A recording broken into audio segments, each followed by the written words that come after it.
দীর্ঘ ৩৭ দিন মৃত্যুর সাথে লড়াই করে অবশেষে হার মানলেন বিএনপি চেয়ারপারসন বেগম খালেদা জিয়া। সবাইকে কাঁদিয়ে চলে যান না ফেরার দেশে। মঙ্গলবার সকাল ৬টায় তিনি মৃত্যুবরণ করেন। তার মৃত্যুতে দেশ জুড়ে নেমে আসে শোকের ছায়া।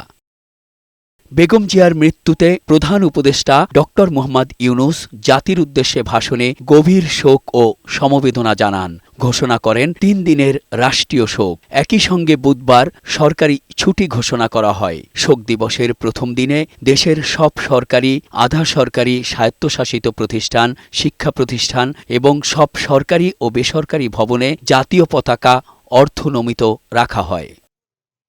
দিবসটিতে রাজধানীতে আইনশৃঙ্খলা বাহিনীর সদস্যদের কঠোর অবস্থানে থেকে দায়িত্ব পালন করতে দেখা যায়। মেহেদী আজাদ মাসুম, বৈশাখী সংবাদ, ঢাকা।